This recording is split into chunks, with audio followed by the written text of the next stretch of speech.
He is a best-selling author of 10 books. He is a father, and he says he doesn't root for any sports teams anymore, but we know deep down that he is still a New York Jets fan. Jeff Pearlman, welcome to the Victory Degree podcast.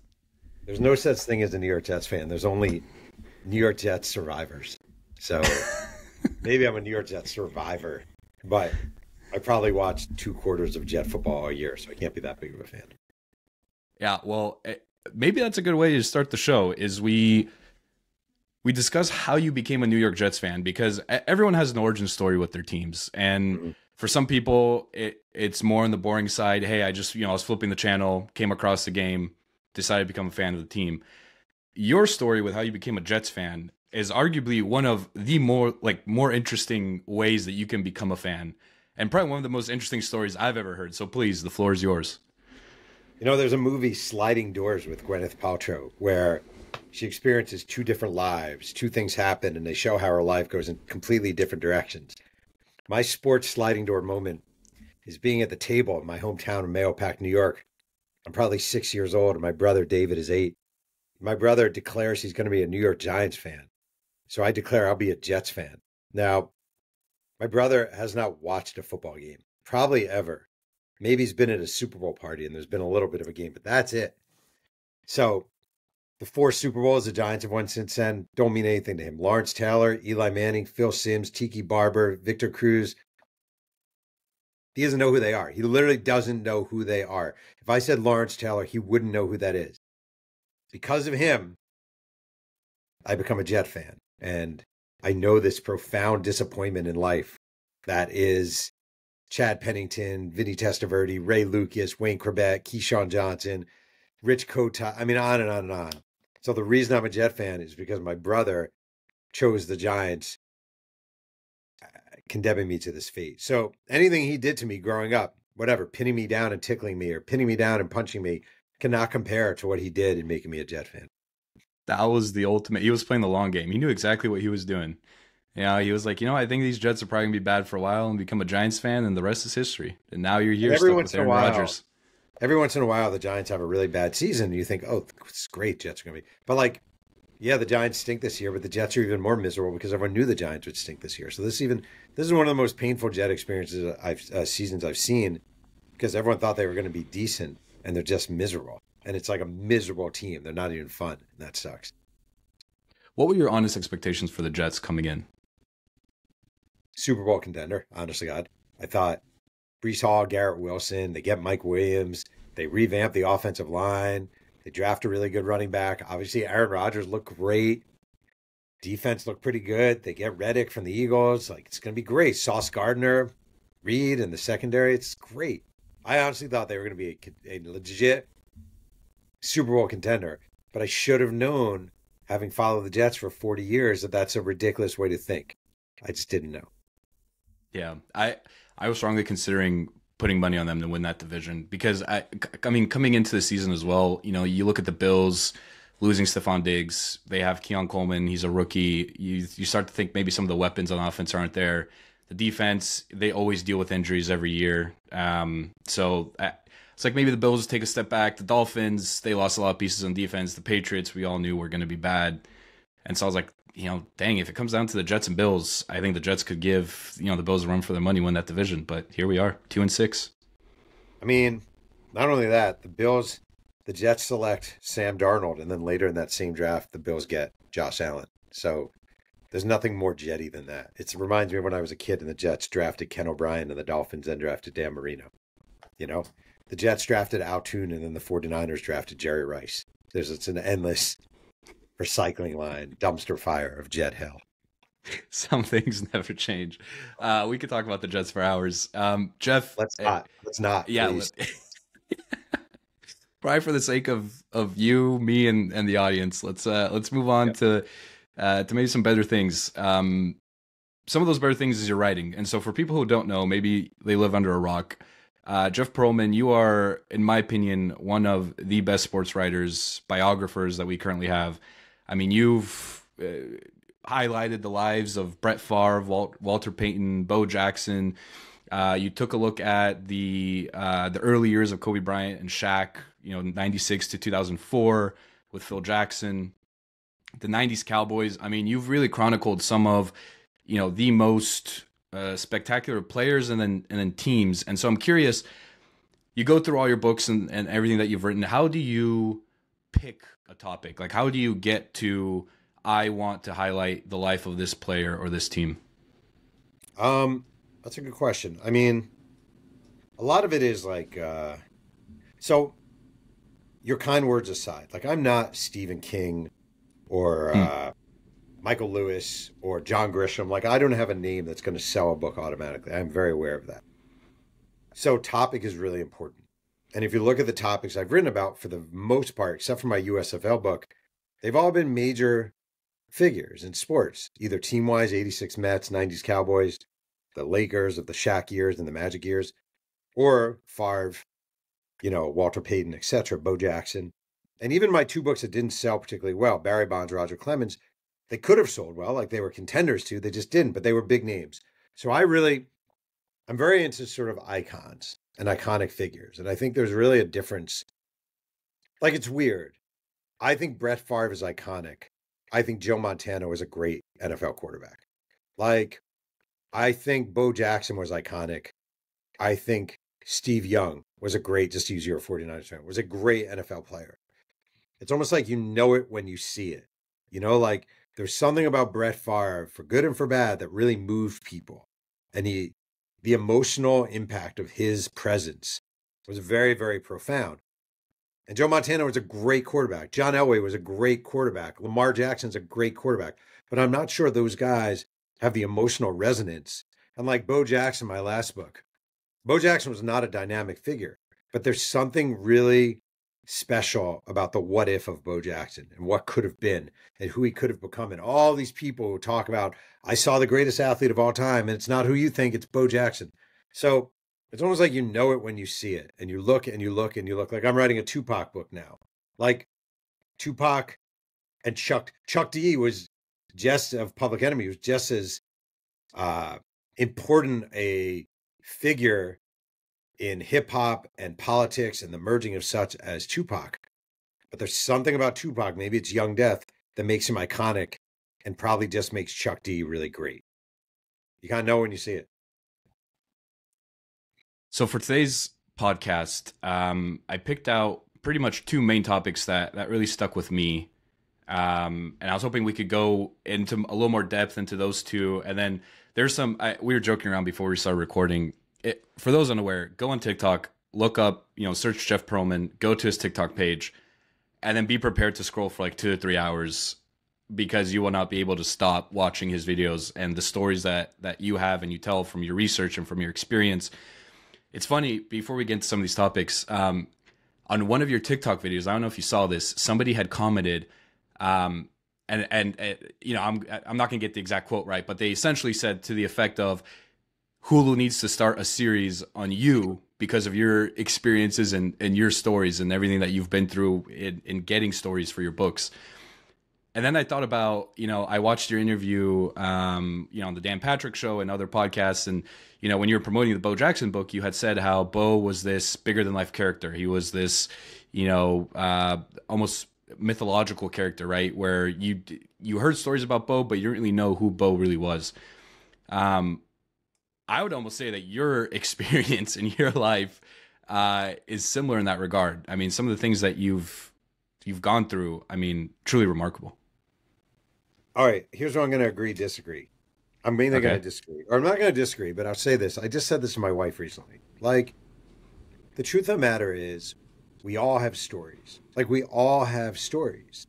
I like telling stories, and I like talking about experiences. But, like, if you're a flight attendant, just as an example, you have amazing stories of crazy flights and crazy passengers, and the food is rotting in the back, or the plane smoke is filling the plane, whatever, all these stories. You have a flight attendant who's been doing this for a decade can tell you 100 great stories about being a flight attendant.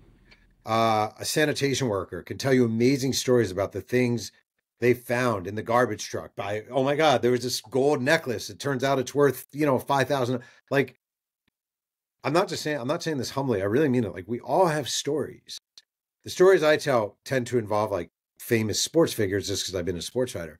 But I don't think I really mean this. I don't think my experiences are any more unique than your experiences. Like, I just tell the stories and I take the time to tell them. And I also have kept diaries through the years. So I have a lot of detail written down. But I don't know. I just think like we all have our lives that we go through and we all have stories. And these are just the experiences of my life, you know? Do you think storytelling is the most important skill that someone should learn, no matter what career they're in or what they do for a living? I think listening is the most important skill people should have. I feel like far too often we talk and talk and talk and we don't listen and we don't consider other people's feelings and experiences. So, no, I would say listening by far. When you go through life, and especially when your job is as a journalist, you actually do tend to notice how bad people are at listening, you know, and like it's interesting because really good listeners stand out. And the other thing is like, I think another really good skill, it's not a skill, but it's a thing to have, is just base level empathy, to sit across from somebody and understand where they're coming from. And what you learn in journalism a lot over time, you could be dealing with someone who seems like a complete asshole, like a Barry Bonds or a Roger Clemens, guys who are just unlikable. And what you learn in journalism over time is there's a reason they became that way. And that, like, a person in and out, I'm not a fan of Donald Trump, and I'm not making this political. I'm not a fan of Donald Trump. But I am very fascinated how he became the way he is. Or if you don't like Kamala Harris, how she became the way she is really interesting. And to me, like, too often we're like, oh, that guy's a dick, or that guy's great, or she's awesome, or he's an asshole, without thinking there's a reason they became who they are, and there's this path. We're not just, I'm a nervous person. I tend to be a pretty nervous, anxiety-filled person because my dad was a nervous, anxiety-filled person. So, and his mom was a nervous, anxiety-filled person. So, like, it is interesting to consider how we become the way we become. That's a long answer, but. Well, I mean, and it's a good one because it's something, well, not because, but it is something that we share in common. It's the main reason why I started this podcast, because that origin story is something that always fascinated me.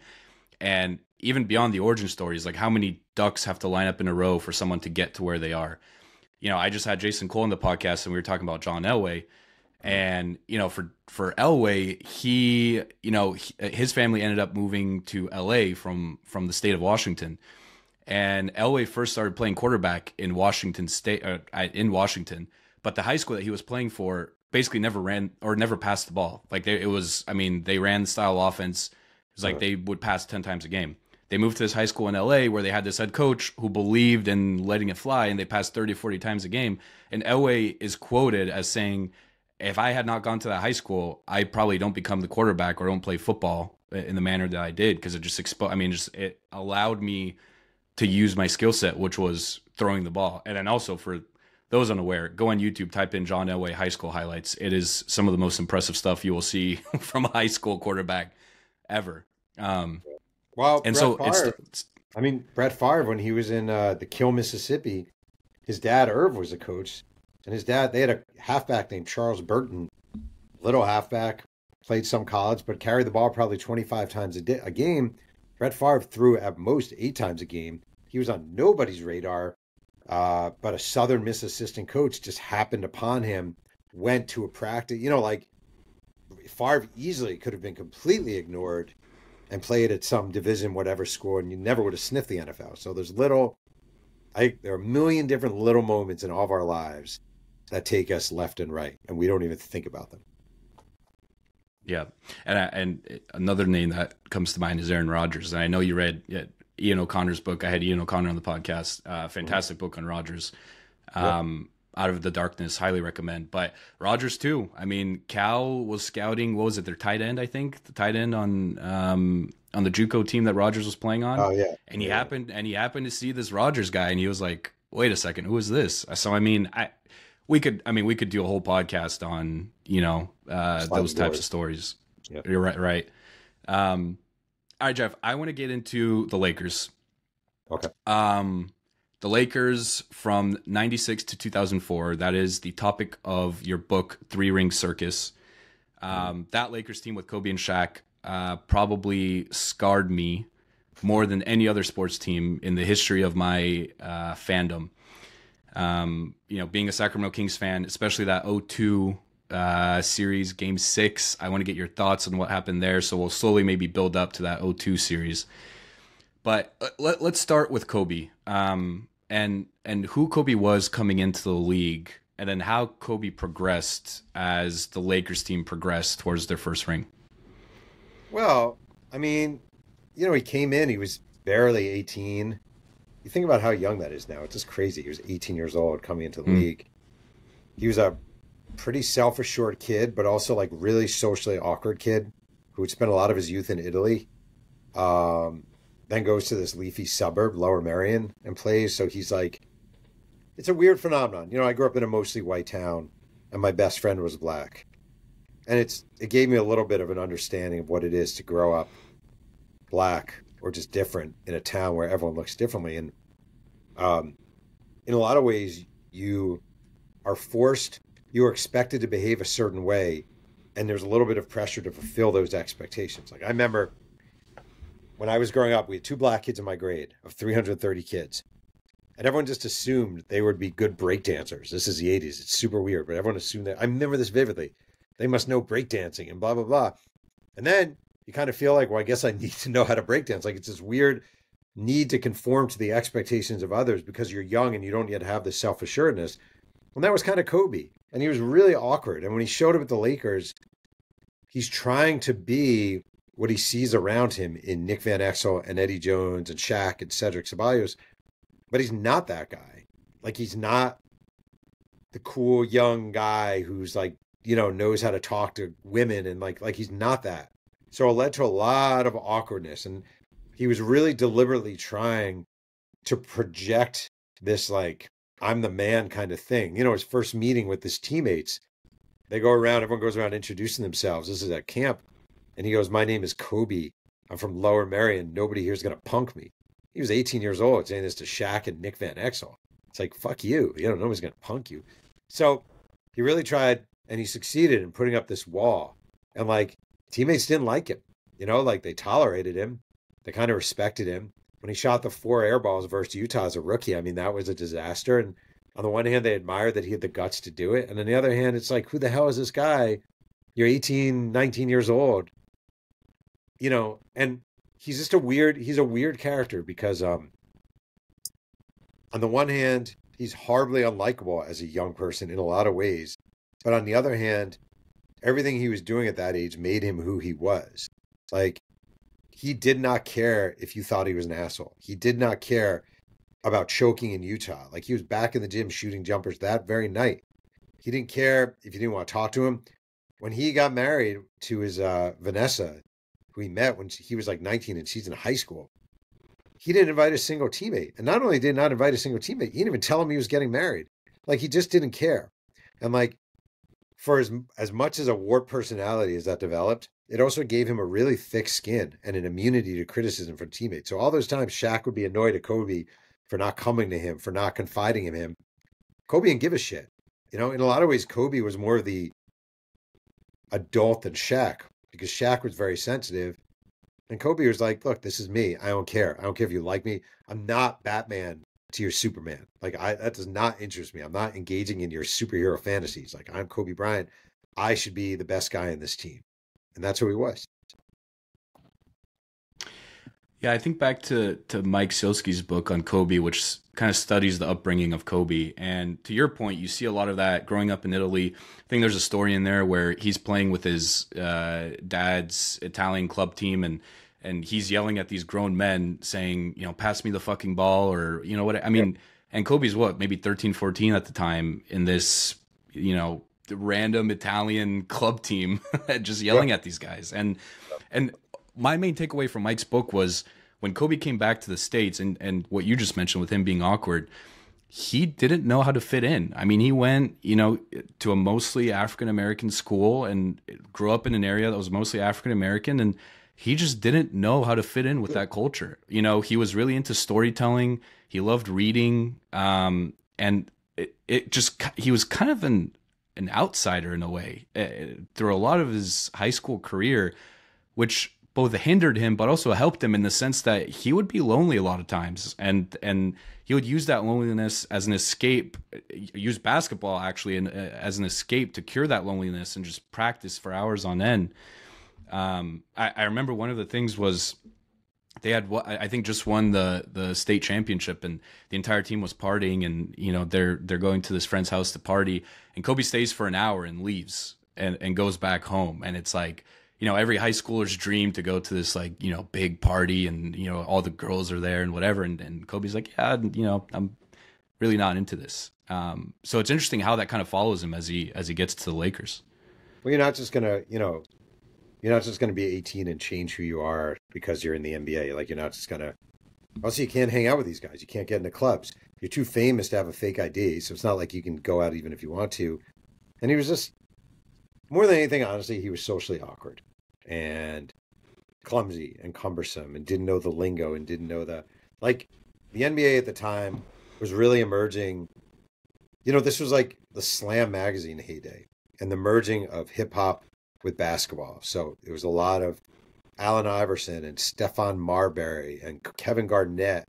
And it was like, it was baggy jeans, and it was like, Jay-Z's courtside and Nas's courtside, and like this merging.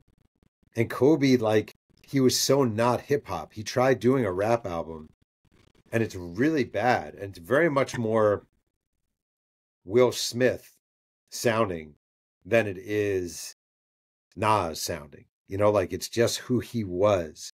And he was very polished as far as appearance. He was a good looking guy, but he wasn't hip hop. He wasn't street. He wasn't that merging. He wasn't Iverson at all. And I think he tried to be a little bit, but you can't pull that off if you're not authentic about it, especially in the NBA. Guys will know it's a 90% black league. It's a league where a lot of guys grew up playing in the playgrounds, guys who are from the streets, guys who are from the inner city. They're going to know if you're full of shit or not. When do you think the Shaq-Kobe relationship starts taking a turn for the worse? I think it started from day one. I think Kobe made it very clear, I don't want to be your guy. So, like, I don't think it's like, 2002. It really, like, it was never great. It was tolerable because they were both really good. And it's funny, I got asked a lot when I was promoting that book, like, how are they able to win despite all the friction? And it's like, they were able to win because they were great. Like, you had two of the, 10 best players of all time on the same roster at the same time, with an amazing supporting cast and arguably the greatest coach of all time. So, like, the Shaq-Kobe relationship was never great. In fact, I interviewed Shaq maybe a year before Kobe died for this book. And I was talking to him. This was in Atlanta at Turner Studios. He was awesome. And like, I asked him, we talk about how Shaq was always in on the joke. Like, that's the thing about Shaq. Shaq was always in on the joke. Shaq understood it was ridiculous that you're paying me millions and millions of dollars to wear pajamas and shoot a ball through a hoop. Like, that's a joke. And when he would nickname himself the Big Aristotle or Shaq Diesel, like, he was in on the joke. And I said to him, it always seemed like Kobe literally thought of himself as the Black Mamba. And Shaq's reply was, bro, you have no idea. And like, that was it. Like, Kobe was very literal. He was the Black Mamba.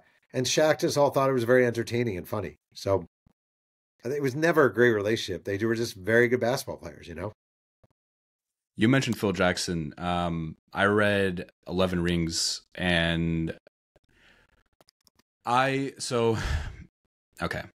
When I was growing up, because I hated the Lakers, I didn't think that Phil Jackson was that great of a head coach. And the argument that I always used, which is stupid in hindsight. So let me just preface all this. I was wrong. It was argument for that one. Yeah, go ahead. It's stupid. Absolutely stupid. Yeah. But the argument that I used back then was, well, of course he's going to win. He has Kobe. He has Shaq. Of course he won in Chicago. He had MJ.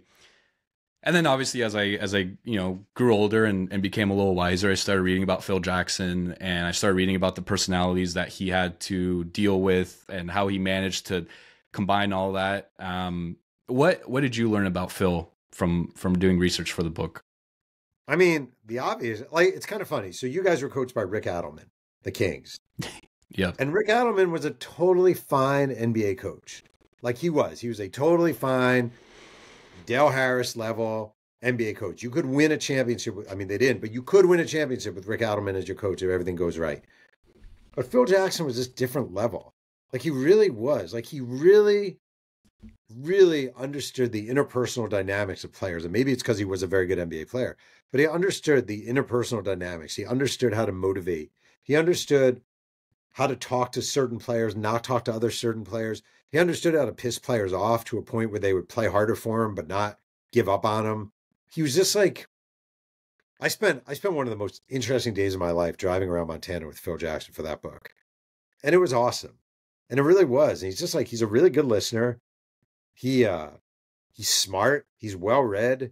Like you had to respect him because he played in the league and won a championship with the Knicks. Like he was you could, all that stuff matters. And I just think like, he really got it. Like he really got it. And a lot of coaches, like I think Rick Adelman was a good NBA coach. But I don't think he got his players. Like if you told me, did Rick Adelman understand Chris Webber? My guess is probably not really. But Phil Jackson understood all those guys. He understood their motivations and viewed them all as individuals. And like, he would buy them all books, right? He'd buy them all books. And like most of those guys never read the books he bought them. And Phil Jackson was aware they probably wouldn't.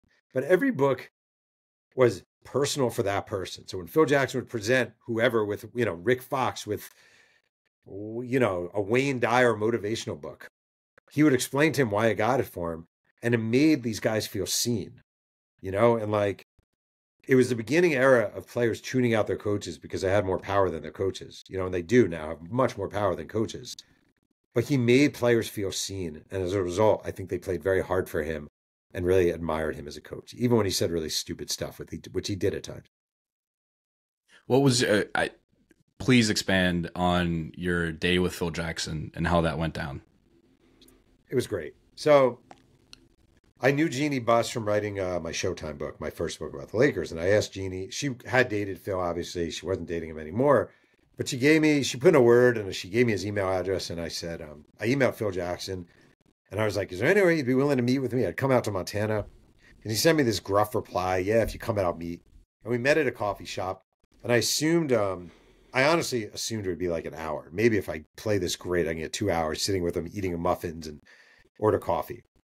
He's like, I thanked him at the beginning. And I go, hey, I really want to thank you for doing this. And he goes, I'm not doing it for you. I'm doing it for Jeannie. And I was like, wow, this is going to be a rough day. Then he's like, I was thinking we'd spend some time here and then I would show you around the lake. We'll take a drive and we could stop for lunch. So we do this long drive, like 3-hour drive. We stop at a little cafe for lunch. Hey, Phil. Hey, Doris. How's it going? He's like, you want to get dinner later?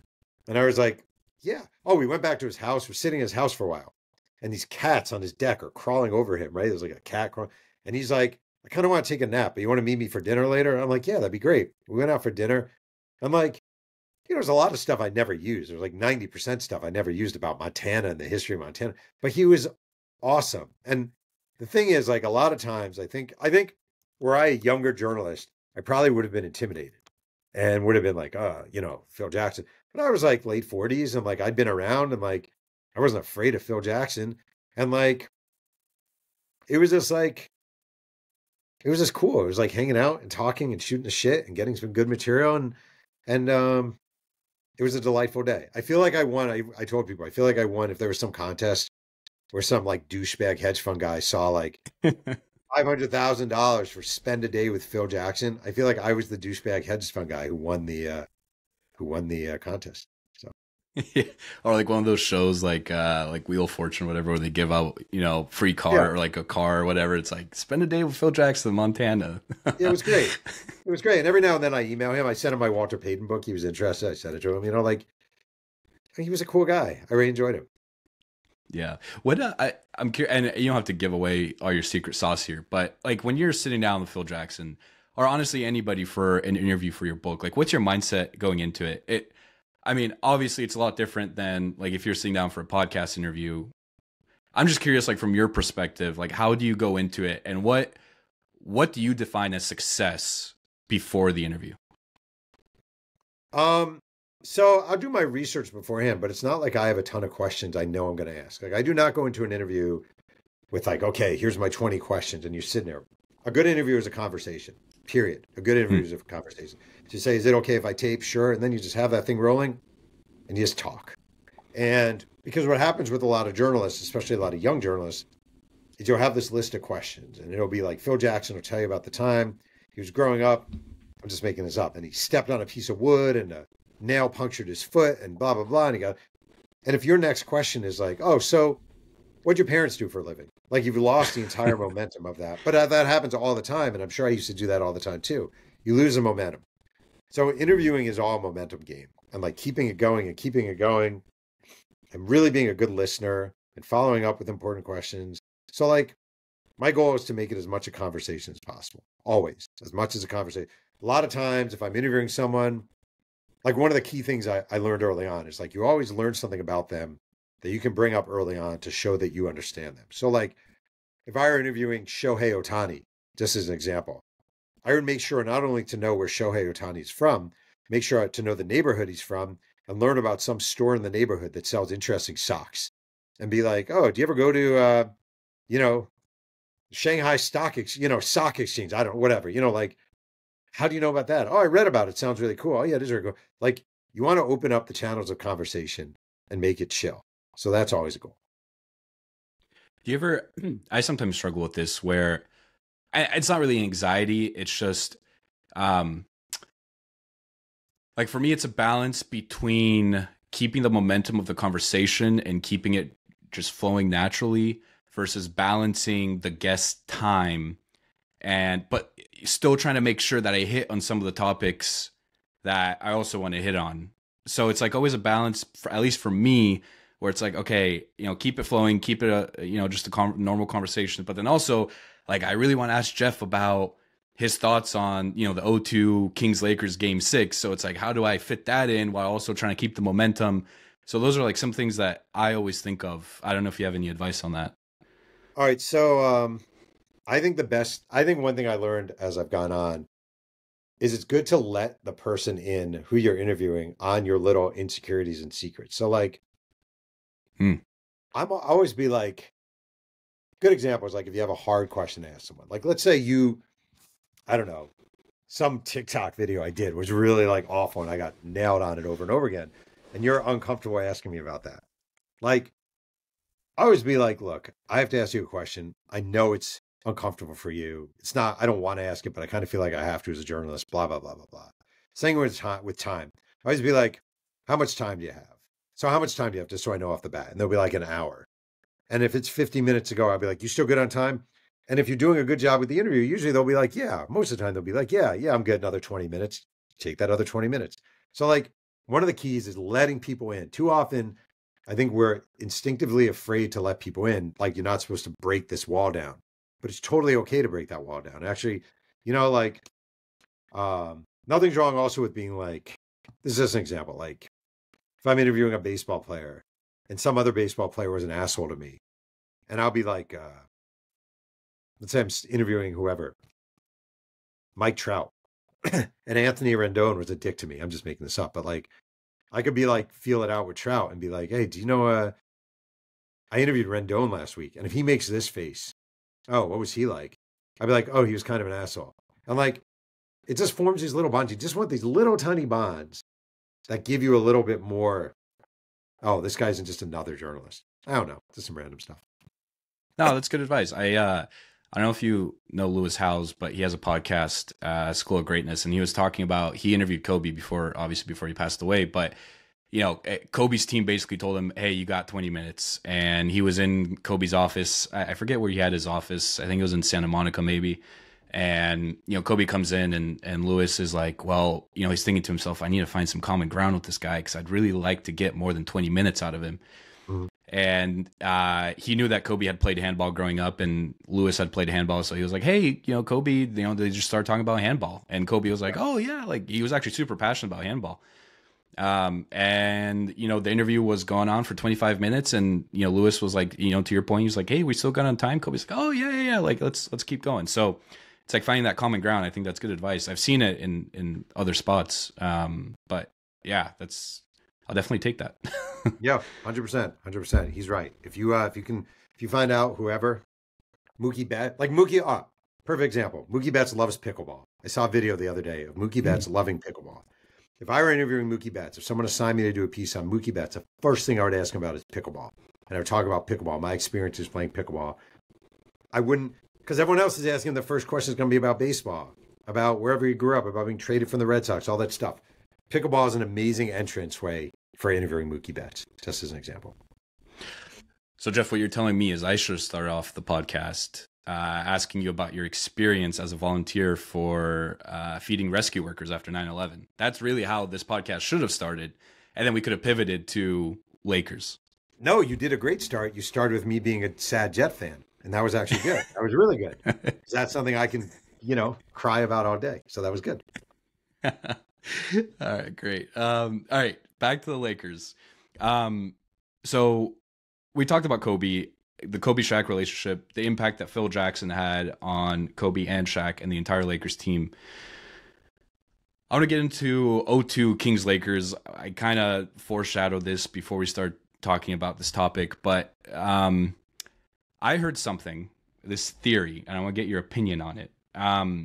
So Game 6, most people recognize that as the game that was rigged in favor of the Lakers. As a Sacramento Kings fan, I will always stand by that. That game was rigged, and we all know it. Okay. There's a theory. So NBC was in the last year of its TV deal with the NBA. And NBC was scared that they were going to get a Sacramento, New Jersey finals. Obviously what that would do for the ratings. And so they kind of nudged the NBA and said, hey, we kind of really need LA in here to boost up the ratings. That's one theory. Second theory is that NBC didn't actually care who went to the finals as long as they got 7 games out of the Lakers-Kings series, which is why Game 6 was the worst officiated game out of that entire series, far and away. Curious what your thoughts are on that, and if your research for the book, if you got any insights. Ridiculous. I mean, come on. Come on. There are badly officiated games and better officiated games, but you're really here's the thing. Inevitably, you're going to get bad series in sports. You're going to get whatever. You have these teams, you're going to get bad series. And also a Kings Nets series would have been awesome. Now, I'm not saying it would have had the viewership of Kings Nets would have been a great series. So I actually was a big Nets fan back in the day. And that Nets team was high flying, really fun. They were not built to play with the Lakers, but a Nets Kings series would have been freaking fantastic fun with Jason Kidd and Van Horn and Kittles, and would have been great. I just don't, there are very few, I'm working on a Tupac book now, right? I'm here, every conspiracy theory you could find. I just am not a conspiracy theory guy. And I don't think a league is deliberately urging or egging on its officials to go a little easy on this team, go a little easy on that team. Because if that stuff gets out, you're kind of ruined. It's just not worth it for the immediacy of a little ratings bang. It's just not worth it. I understand why you feel that way because you're a Kings fan. Get it. As an unbiased guy who doesn't even care, I don't care who wins these games. I just don't see it. Sorry. But, okay, so Tim Donaghy then, what's your opinion on everything that's come out from that documentary, him basically admitting that the Sun Spurs, 06 series was favored towards the Spurs? I don't really believe him. I don't know. I don't really believe him. But I'm not really this is not my area of supersonic expertise. I don't want to be some bullshitter here for you. I know what Donaghy says he did. I know a lot of people say he was full of crap. I know obviously he's a corrupt figure. Is it possible individual refs were taking money from bookies or taking money from whoever heavies to influence series and point spreads? Certainly. Do I think the NBA though, specifically, or the network specifically urged officials to make it harder for the Kings to advance? I don't. Just my opinion.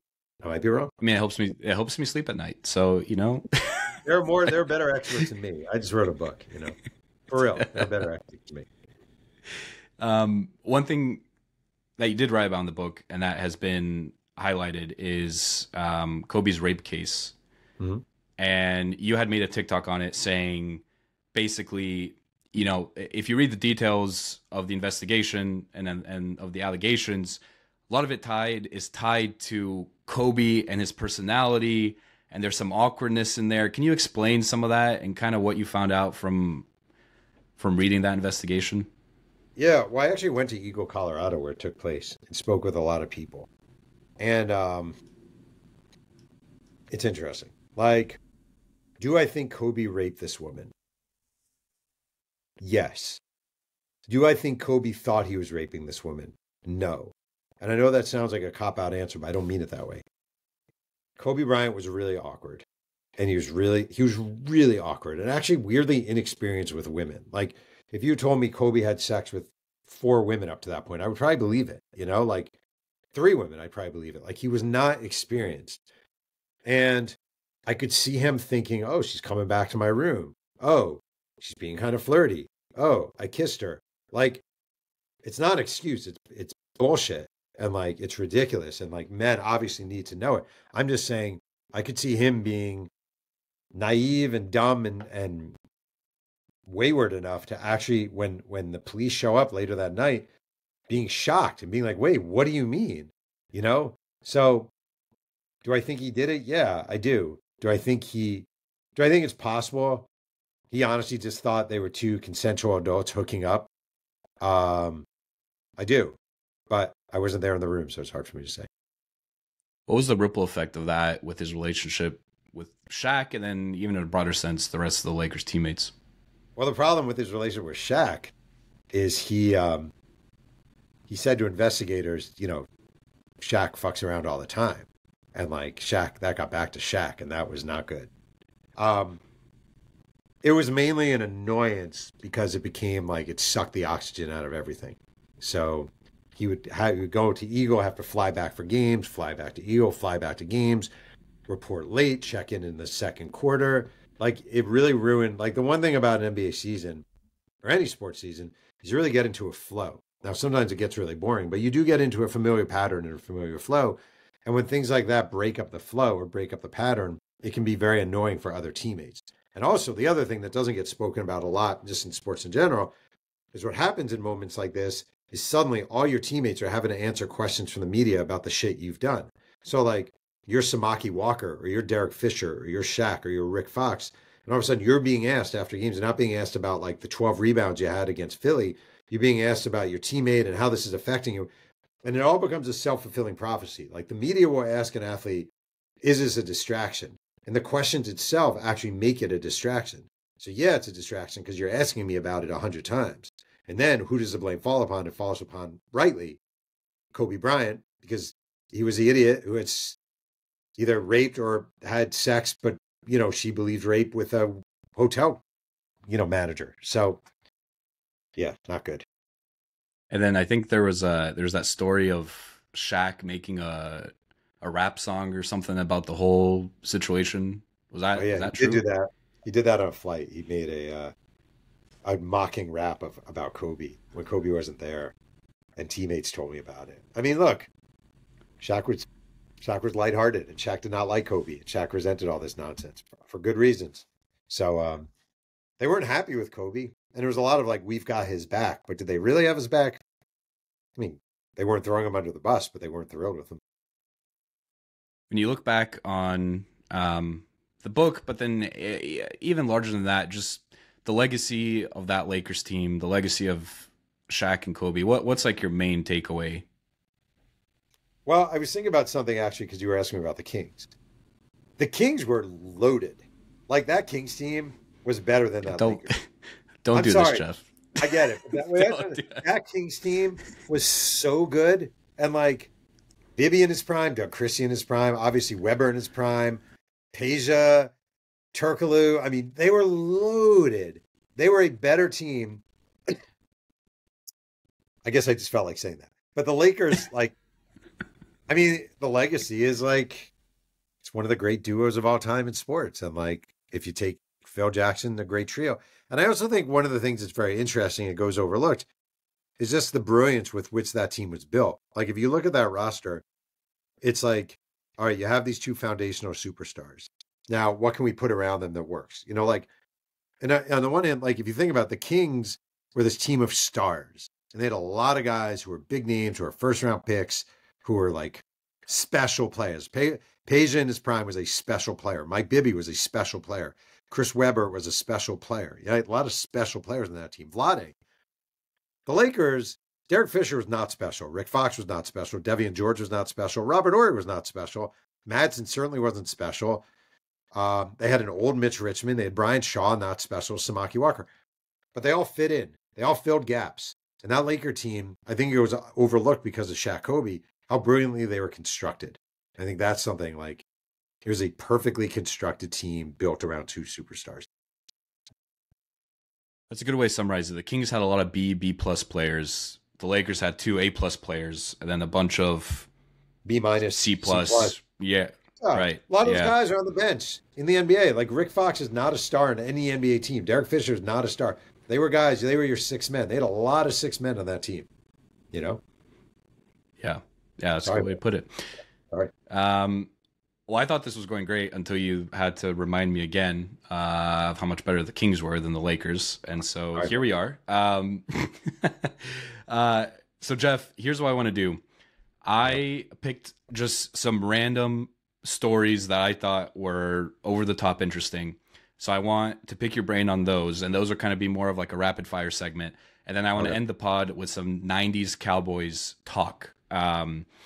Being a 49ers fan, obviously Cowboys, again, they're one of those teams that we always get compared to. I mean, they're America's team. Thankfully, recently, we've gotten the better end of our matchups. I think we've beaten them like 4 or 5 times in a row, which I'm super happy about. Seeing a Cowboys fan cry is one of my great pleasures in life. And so that is exciting.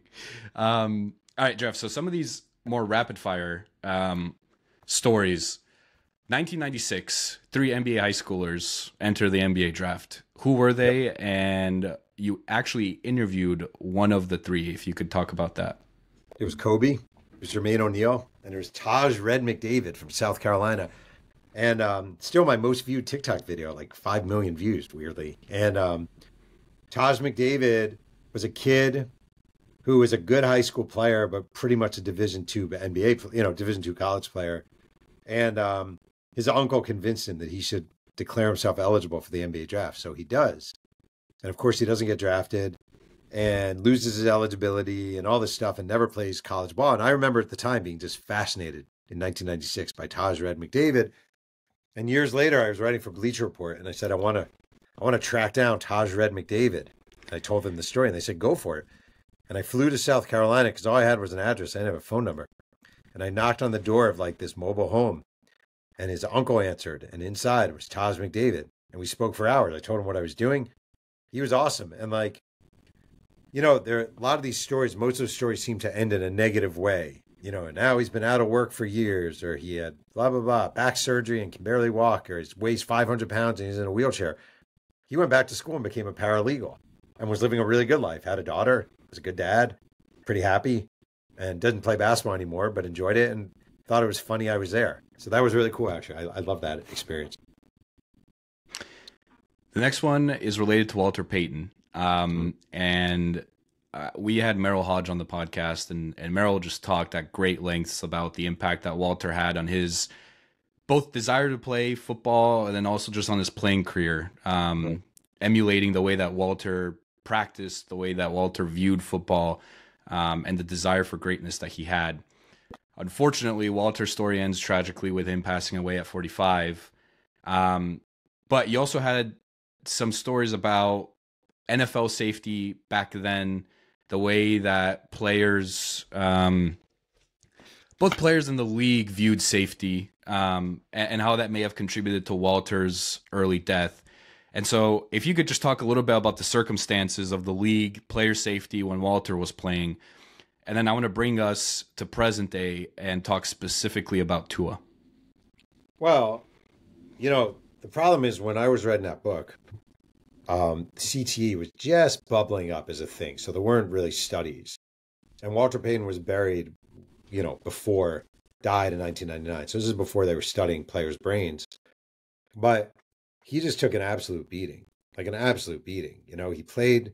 You look at those helmets even, they look like they're made of like paper mache. And you look at the fields he was playing on, you could see the seams and it was like basically turf, but crappy turf above cement. and he just took a beating and never went out of bounds, ran headfirst into people. I don't know for a fact he had CT, but I can tell you at the end of his life, he was very depressed, very despondent, calling people, saying, "You're not going to see me tomorrow." Had a gun, would hold it to his head, like all kinds of stuff. And, had a very severely depressed final few years and died of bile duct cancer.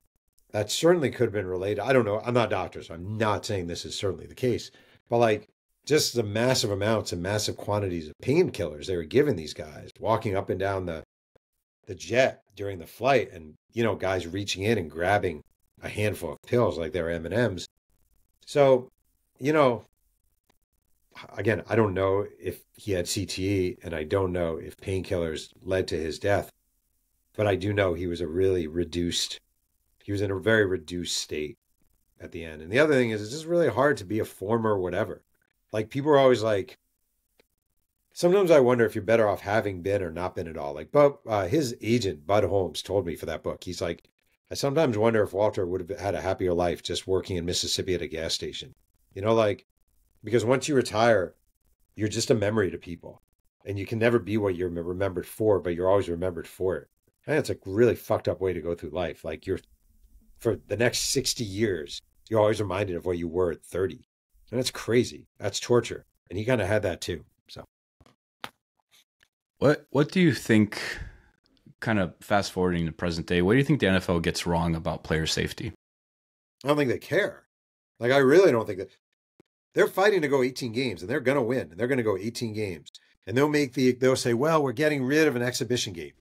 Well, that doesn't matter, because most of the exhibition games the guys playing are backups and guys fighting for a team. So, like, you're putting these guys through yet another week of punishment after you just agreed to a 17th game, putting them through more punishment. It is crazy. Second of all, if that Guardian helmet actually does any good, and I do not know the answer, but they broke it out. If that does any good, it should be required that every player wear it. I get it. It's goofy looking now because you're not familiar with it. But imagine, like, you're Tua. You've suffered this string of concussions.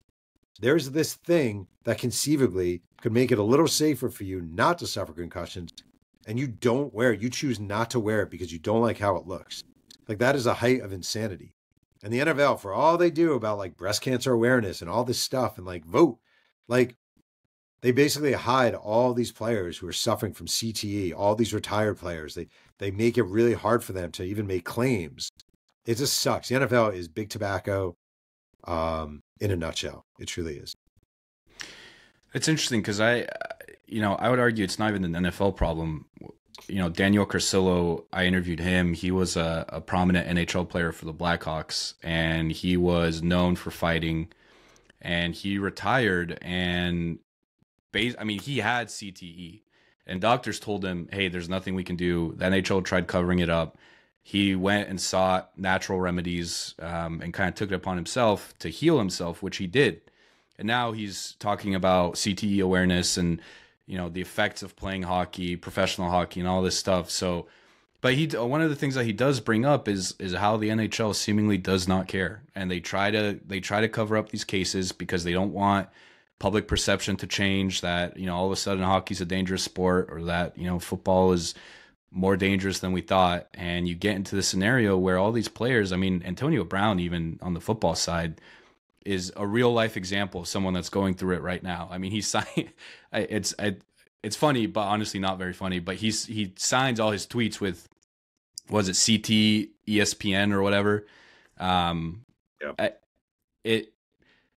It's sad. Honestly, it is sad. And to your point, seemingly the league doesn't care. And also, you're like, these guys are 25 and they're on the top of the world and they're making money, life-changing money, oftentimes for their entire families.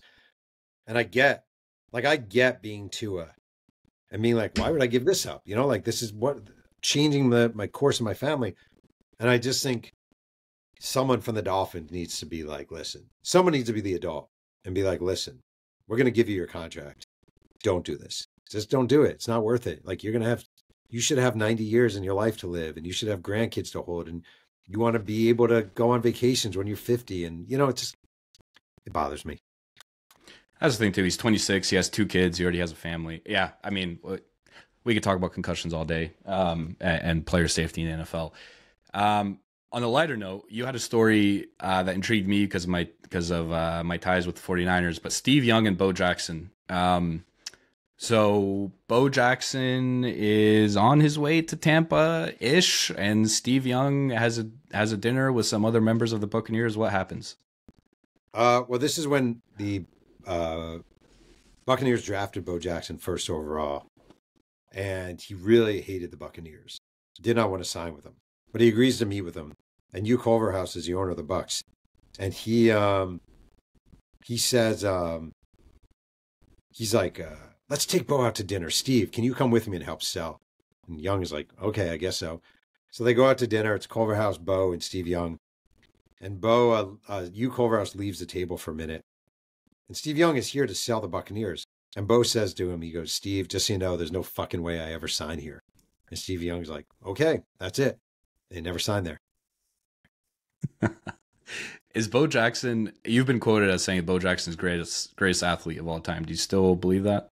I do very much. I mean, there are a lot of them. You can make an argument for a lot of guys, Dion or Jim Thorpe or whoever, but sure, definitely right there. For anyone who hasn't seen Bo Jackson play or hasn't watched his highlights, how would you describe his athleticism and why you think he's the greatest athlete of all time? Okay, he ran a 4.13 40. This is what I always say. There have always been fast people. There's always been strong people. There have been guys who play baseball and football and have done it well. Look up Bo Jackson climbing wall, and you'll see only one person who's ever done that. Like you'll never see that again. Like if you can do something that no one else can do, literally climb up a wall vertical, run across it, run down, as he did, it's the most amazing thing ever. So I think that speaks for him. Amen. Mm-hmm. Jeff, as we wrap up the podcast, one last topic that I want to touch on with you, and that is the 90's Cowboys. So we'll wrap up with the 90's Cowboys, and then I got a couple just last, more on the personal side, more personal questions for you, and then we'll call it good. Okay. 90's Cowboys, how does what is the story with that team? How does it all start? Well, I mean, Jimmy Johnson's the Cowboys of the Tom Landry era are falling apart. Jerry Jones buys the team. He fires Tom Landry. Everyone hates Jerry Jones for firing Tom Landry. Jerry Jones had attended the University of Arkansas with Jimmy Johnson, who was a coach in Miami. He brings in Jimmy Johnson. They have the number one pick in the draft. They draft Troy Aikman. They already have Michael Irvin on the roster from the Landry years. They make all these amazing trades, the biggest trade being the Herschel Walker trade, where they give him up, their only really viable star, and turn that into 1 million different draft picks. And, they were really savvy. And like everything you see Jerry Jones doing now, where everything turns to crap, that didn't happen with Jimmy Johnson, because Jimmy Johnson was a personnel guru and really smart. And Jerry Jones is not that smart. He thinks he is. He doesn't know NFL personnel, though. And there was just, Jimmy Johnson really set them on their way. He was also a great coach. Like, he was a very smart coach, but also kind of like Phil Jackson, understood his players, was cool with letting them be who they were, didn't mind them going out as long as they were pros. And there's a lot of drinking, a lot of drugging, a lot of womanizing, but the teams were really good. Can you expand on that Herschel Walker trade a little bit more? You call it the greatest trade of all time in sports. Why? Well, I mean, they had Herschel Walker. He was our only star. And this is Jimmy Johnson's first year. And he's like, we're not going to win with him. We're not going to, might as well get rid of him and get something. And they traded him to the Vikings. And what happens is the Vikings give up a bunch of picks, but they also give them 5 players. The Vikings did. And their GM was Mike Lynn. And he assumed the Cowboys would keep all 5 players because the Cowboys needed players. And these are good players. It was like Jesse Solomon was a linebacker. Ike Holt was a DB. They had a running back named Darren Nelson. And what happened is in the deal is every player had a draft pick attached to him. And if the Cowboys didn't keep the player, they would get the draft pick.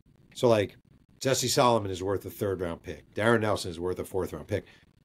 And Jimmy Johnson knew from the beginning he was going to cut all the players. They kept Ike Holt, but cut all the other players and get the draft picks. So when Mike Lynn, the GM of the Vikings, found out that they were cutting everyone, he was shocked because they basically lost all their draft picks. And Jimmy then took a lot of those picks, turned them to other picks, turned them to other picks, turned them to other picks. And all of a sudden, you just have this incredible influx of young talent that came to the Dallas Cowboys. And, that set them on their way. And meanwhile, the Vikings, the crazy thing is Herschel Walker, they didn't even run an I formation in Minnesota. And Herschel Walker was an I formation running back. They're in a split backfield, and Herschel Walker was a disaster. So he had one really good game when he first got there, and then it was this shit spill. I'm sure Minnesota fans are still kicking themselves because of that trade. I mean, yeah. You mentioned Jerry Jones. You spent some time with him and interviewed him for the book. What was your impression of Jerry Jones, and does that impression differ from the way that he's portrayed in media? No. I mean, he was nice to me. That doesn't mean, like, he's not a douchebag. Like, he's fine. Like, he was nice to me. He was cool to me, but I'm a reporter working on a book. He gave me time. I appreciated that. I don't know. I spent maybe an hour with him. It wasn't, like, super long. We talked. He likes to talk. And if he thinks you're talking about him, he loves to talk. So, like, for him, this guy, he's written bestsellers. He's writing a book about the Cowboys. He wants to talk to me. Great. But, like, that's who he is. He's probably a narcissist, and he needs it to be about him. The reason he's never really hired a capable personnel guy to take over the Cowboys because he considers himself that guy. It's like he was fine, and I don't have any ill feelings toward him, but like I thought he showed him his true self, to be honest, when the whole Kaepernick thing was happening, and he walked out with his players and knelt with them to the ground while wrapped arm in arm with them. Meanwhile, he doesn't give a shit. Like, that was all for show. And I thought that was really Jerry Jones. Whatever your political beliefs are, it was so insincere that I just thought that's Jerry Jones.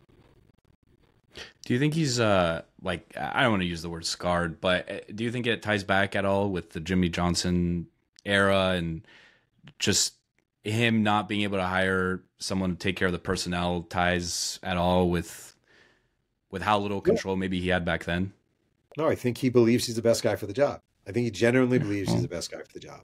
And like, if you judge by finances, I guess he is. They've made a ton of money, but the team sucks.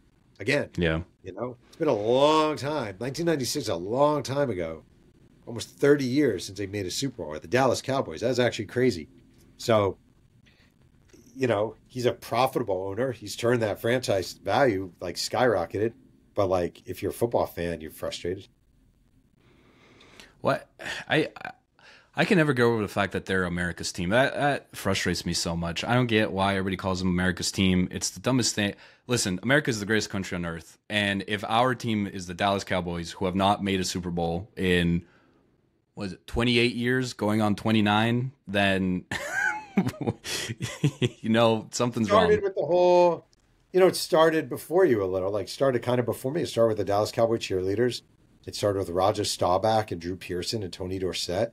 And they were glamorous, and they had what seemed to be cool helmets. So they're not that cool. Like, it started with that thing, So it was they're not really America's team. Like, in fact, if you were to ask right now, I mean, the Chiefs are America's team. Like, for the last 5 or 6 years, they are. They have the most popular player. They're the best team. They have the best coach, arguably. Like, it kind of shifts. They're called America's team, but are they really America's team? No. Yeah. Yeah. Them and the Lakers, it's funny that we're talking about the Lakers and Cowboys today, but seemingly in sports media, they could be the worst team or the best team in the league. They always get coverage. I mean, they're always on, sure. They're the first topic on First Take. They're the first topic in other shows, other headlines. It's always it's either the Lakers are doing well or what's wrong with the Lakers. And it's mostly been what's wrong with the Cowboys. So that is true. It gets ratings. Jeff, you talk about a bunch of other stuff in the book, and you alluded to this with the amount of control that Jimmy gave his players. And there's a couple of stories in there with a White House and Michael Irvin stabbing someone. Just how were these Cowboys teams different from other teams? And if you could just expand on some of those stories. Talent, first of all. They had a shitload of talent because they had all those picks. Second of all, cocaine. They did a lot of it. Third of all, the drinking. They drank a lot of it. Fourth, Dallas is the strip club capital of, maybe someone in Jacksonville would argue, but the strip club capital of America. So, like, when they were young, and they were like wild and they were successful. And everywhere you go and you're a Cowboy, if you're good, your drinks are free and your Coke is free. And they had the White House, which was a house in a suburban area where they would just, as Nate Newton said, we just run in some hose, like they were just like living the life, they were living the life. They were living very fast and very hard. If you're playing for like the Carolina Panthers, you're not doing that because you're in Carolina. And if you're playing for the, I don't know, the Niners, most of those guys don't live in the city. Like Dallas is like this thing. And when you're hot in Dallas, you cannot be any hotter. That is true. So, they had the right guy. Mike Orvin was their leader. Mike Orvin was crazy. Like hardest worker on that team. Great role model as a football player, but like also crazy. So that's what it was. That one, I think you had posted on your TikTok, which I can't get over, but it also sounds like the most Cowboys thing of all time. The American Airlines with the flight attendants. Oh, yeah. They would give the Cowboys which hot flight attendants do you want? Yeah, it's insane. It's insane. But that was it. That was it. They could do. It's also a pretty chauvinistic era of the NFL. It's not quite that way anymore. Maybe not to that degree. I sure hope not. Last thing on the 90s Cowboys, obviously their leader, Troy Aikman, quarterback for the Cowboys. What do most people not realize about Troy? Actually, I don't think I think he was pretty much what you saw is what you got. He wasn't a partier. He was a, quiet guy. It's funny, he became an announcer. You would have never predicted that Troy Aikman would wind up an announcer because he was a pretty quiet guy. I don't think Troy Aikman is an all-time great NFL quarterback. I think he was a really good NFL quarterback in a great situation. Early on, he had competition like that rookie year. They drafted him, and then in the supplemental draft, they drafted Jimmy Johnson's favorite quarterback in Miami, Steve Walsh. So he actually had competition early on, got kind of insecure about it. But like, very good leader, would call out teammates, hated Barry Switzer, hated playing for Barry Switzer. But like you could win with, you could win if you had Troy Aikman. Yeah, I mean, and he's honestly, he's been a fantastic broadcaster. I will say, being a 49ers fan, Fox is on all the time. I mean, most of our games are on Fox, and like his voice is almost, I mean, now he does ESPN, but back in the day, his voice was like synonymous with 49ers games. Like I hear Troy Aikman and Joe Buck, I'm like, oh, the 49ers are playing a big game. So it's cool to read about kind of who he was as a quarterback, obviously before my time, but who he was as a quarterback and as a person. I think you had that one story where I think a kid with cancer came up to him and said, Troy, can you throw me a touchdown or throw a touchdown for me? So, I mean, on a team surrounded by a bunch of crazy people, he seemed to stay away from the bad influences. Correct. I would agree with that. Don't get mad at me. I have a phone interview in like 7 minutes. So I got 7 minutes to take all the rest of your questions, just so you know. All right. So let's wrap up here. So these are broader questions, but I want to get your take. Sports media, you're obviously in it. You've been in it for a while. What's your current take on where sports media is at and where it's going? A lot of good writers. Athletic is overflowing with them. ESPN.com has a lot of good writers. I see a lot of young people who kind of imitate the whole hot take culture. I don't love the hot take culture at all. It's harder and harder to find jobs, obviously. Like a lot of places are crumbling. A lot of newspapers are crumbling. It's kind of sad. But there's still a lot of... Washington Post has an amazing team of sports writers, The Athletic. But it's not... When I was coming up, it was just... They were bountiful jobs. It's not that anymore. It bums me out. Expand on the whole hot takes things. I mean, I've seen that a ton too. And it almost always occurs on like... not trying to throw shade, but on certain player podcasts where it's just 50 minutes of, I think Channing Tatum was better than Michael Jordan, right? Like I'm obviously exaggerating, but that type of stuff. I more think of like I feel like Skip and Stephen A really wrought this era of you have to have an opinion, but you don't really care, but you get really emotional about it anyway. So like, Skip Bayless never giving LeBron credit, just as an example. Like LeBron is one of the at worst 3 greatest basketball players in the history of mankind.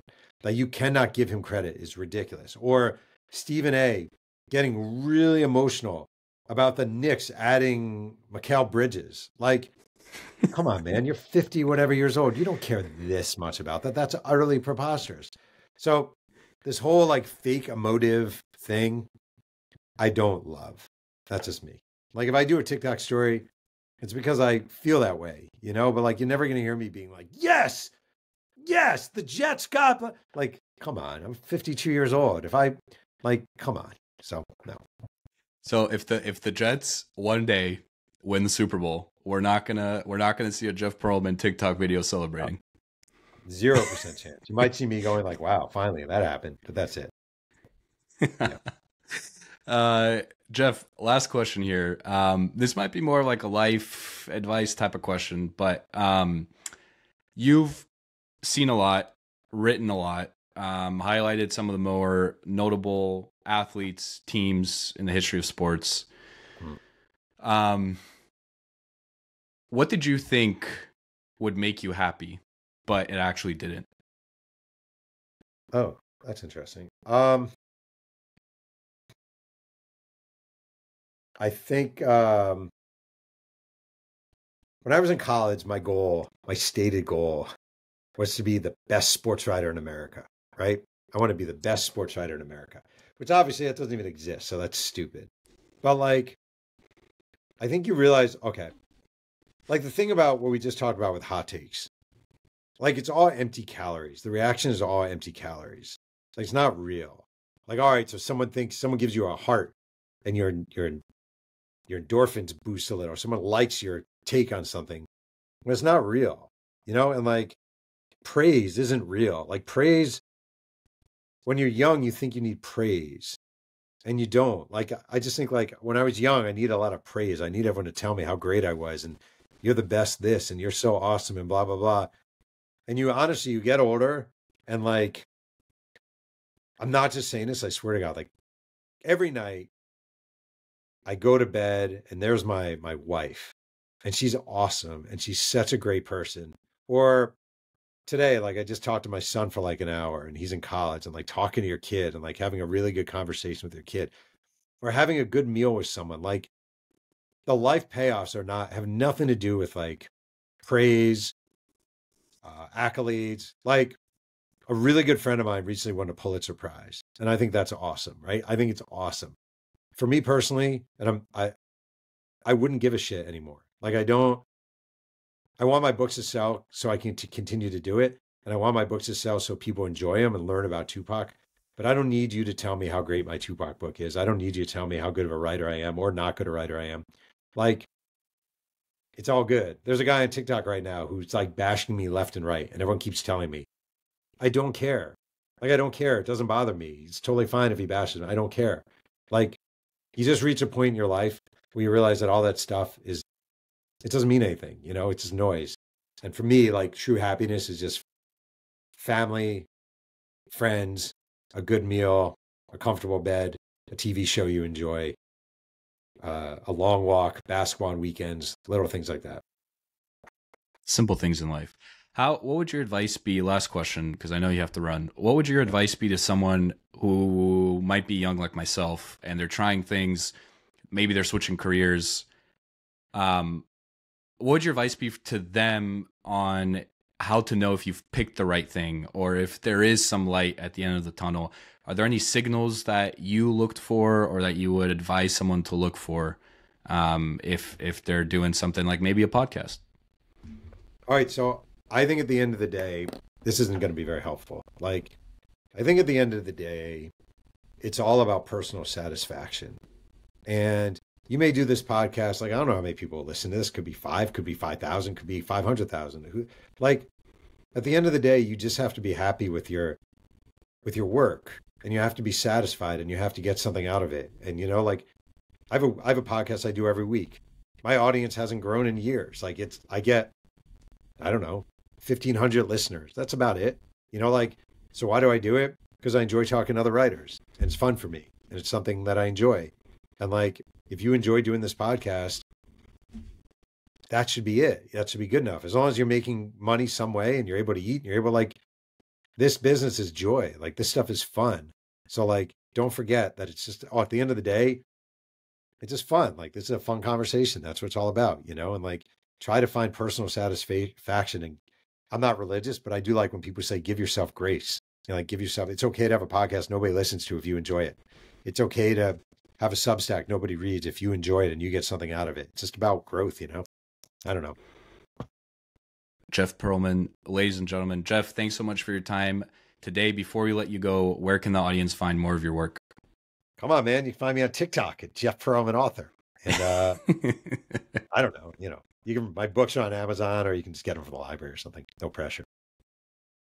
All the links will be in the description for Jeff's books and his TikTok, which I recommend at the start of the show. I recommend again highly, but do set aside some time because you will find yourself going down the wormhole of Jeff Pearlman and his sports stories. Jeff, thanks so much for your time today. All right. Thanks a lot. I appreciate it.